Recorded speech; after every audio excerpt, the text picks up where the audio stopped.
Good day. My name is Harrison Kordestani, and I am here to make some suggestions and recommendations to the board of Sky Quarry Inc.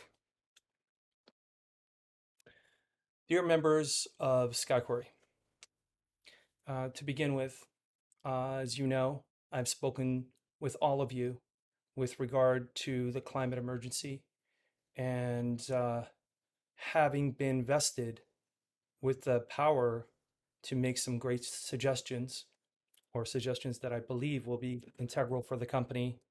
Um, I would like to go over some general concepts with you and hopefully start a program by which we can make some systemic change.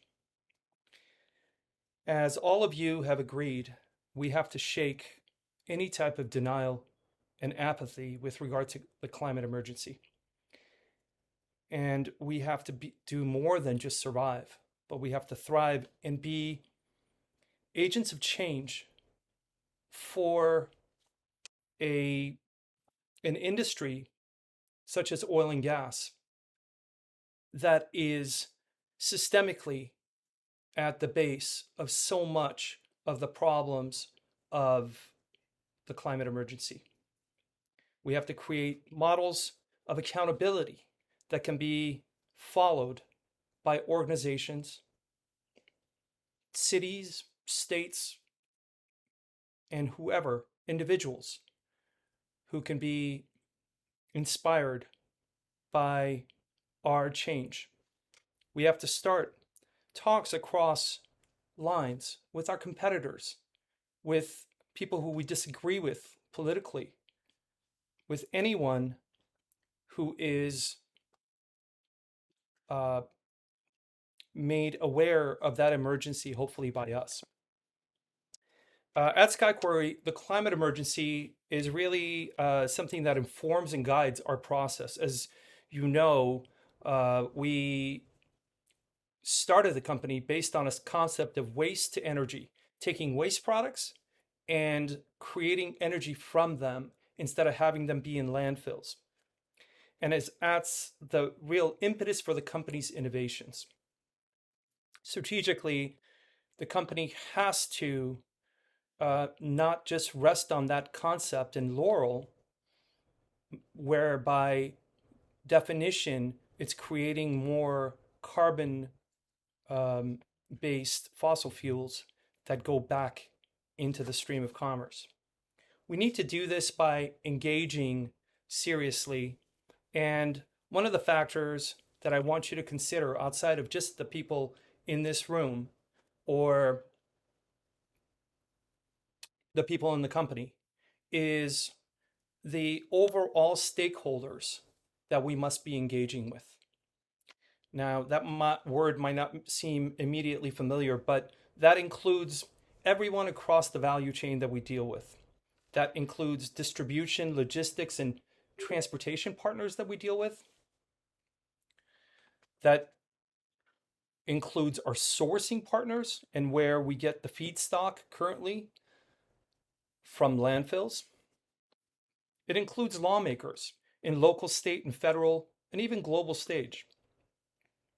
That includes our refinement partners in the plants that we are now investing in. That includes our investors, our ESG minded and non ESG minded investors, because we are a public company and we are now held to a higher standard to answer for that. Ourselves in this room, the core scientists and partners and founders that created this company, and the employees and laborers from the various plants that we now hire and we look over and who look after us. And essentially, all the players, society at large. These encompass, I might have forgotten a few things. Generally, society also should include planet Earth that we should be watching out for and is a stakeholder in everything that we do. So, with that in mind, I can start off by being fact-based and pointing to ways that the Earth has uh, gone in terrible directions because of fossil fuels, because of greenhouse gas emissions. But I'd rather stay positive because I know that's how you're minded. It's important for us to understand that we're a company that needs to make money for our investors, but we can do so ethically while benefiting the environment and our stakeholders. So, a robust and innovative future for us can include one that is filled with clean energy, flexibility, a seamless marketplace communication and monetization, and one in which looks to us to engage with our stakeholders today, not just wait for that to happen in the future. So for us to get that to that utopic future, we would have to communicate our goals now to our workplace and the public, and would always be seeking employees and managers and innovation minded scientists in our midst who are seeking new ways to have the company operate in a way to meet our climate challenges and opportunities. We should immediately set robust ESG and sustainability guidelines, which we will monitor and update based on actual results and what I consider would be correct to do so on a quarterly basis. We should report these results to our public, and we should do so in new and innovative ways that we haven't tried yet, perhaps by setting town halls or having engaging with our public and our investors and the communities that surround us in ways that we haven't considered yet. We have to consider new products and innovative solutions which will demand that we ask more from our energy providers, our raw material providers, our distribution providers, and waste management providers, and demanding that all such parties rise to the challenge of our heightened goals. And if the right partnerships are not yet available, we need to challenge our partners to meet our future goals together. Now, we can do so also by dropping those that do not or will not meet those challenges and interact now with policymakers and politicians that can demand that all stakeholders go down that path because of legal standards. It is critical for us to mitigate and adapt by setting net zero and eventually net negative targets, seeking innovative solutions to partners and products, demanding more from our stakeholders and partners across the value chain, publishing globally minded ESG and sustainability standards so that we can be accountable,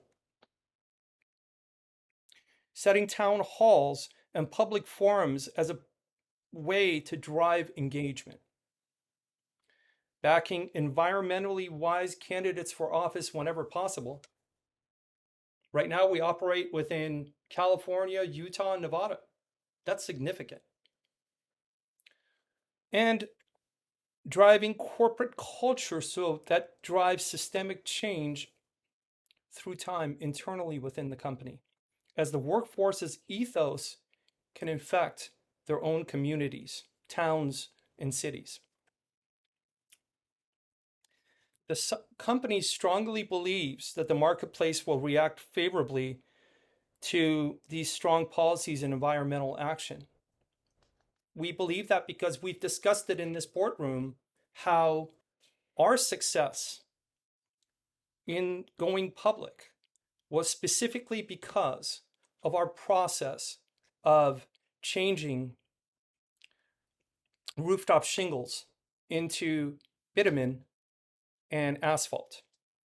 The asphalt process can be toxic when in emissions also. So the company will seek to minimize that process by adding a polymer, which we've discussed, that will be non toxic, that will be actually furthering the ethos of waste to energy by being made from plastic bottles and plastic bags.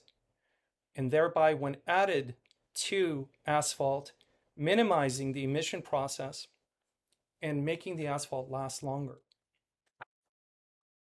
That's one of the innovative projects that is going to be something that we will forward more so now because of our ESG and sustainability standards. The company can seek to open up dialogue with its stakeholders over websites, social media, and open houses. This is something that I mentioned before. Some of that outreach must also be to younger generations that aren't necessarily initially interested in discussing oil and gas.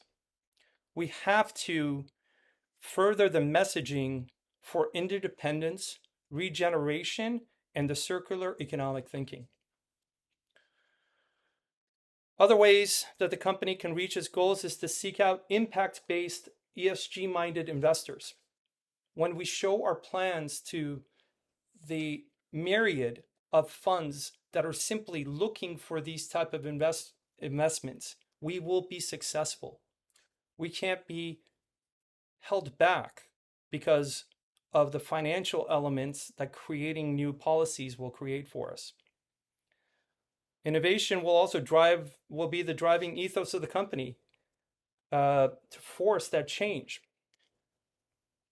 We've discussed creating a circular product that can be driving the company into being a product as a service company.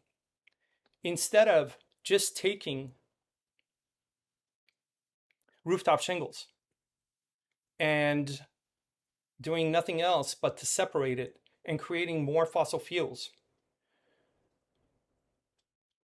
we need to aggressively move forward on finding the right partnerships in order to be on the manufacturing side as well as the breakdown side of rooftop shingles so that we can provide a circular product that we can more easily break down because we know exactly what's in it, and by providing then a low cost service, lower cost service for the public in having such a product.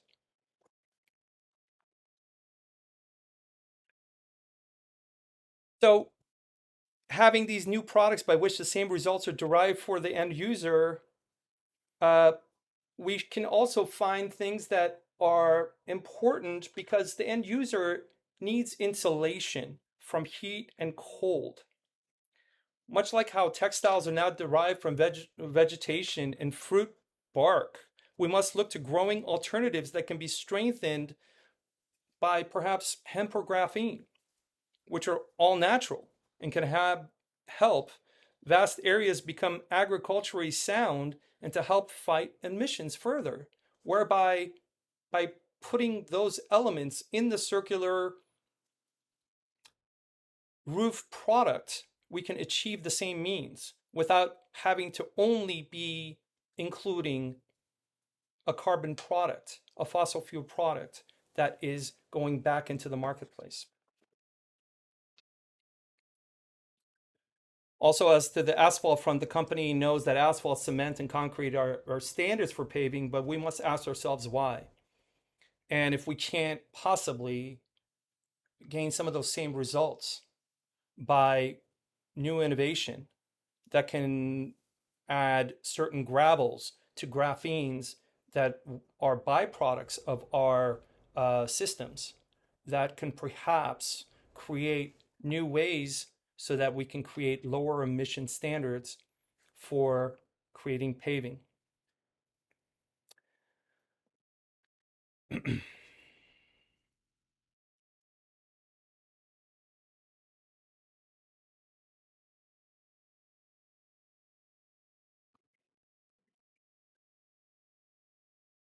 Finally, I'll leave you with some basic concepts. first and foremost, obviously, we need to delve into our emissions, and we need to um, understand exactly what those emissions are that we are in control of. Technically, that's stated as scope 1 and 2 emissions, and emissions that we're not in control of. And we have to figure out ways of lessening that immediately. That is something that will be in the plan. And secondly, we have to engage and collaborate with our stakeholders. As I've stated peripherally in this presentation, and which I will have for you further as I investigate these emissions. Thank you, all of you, and please feel free to reach out to me as I delve deeper into this for the company. Thank you.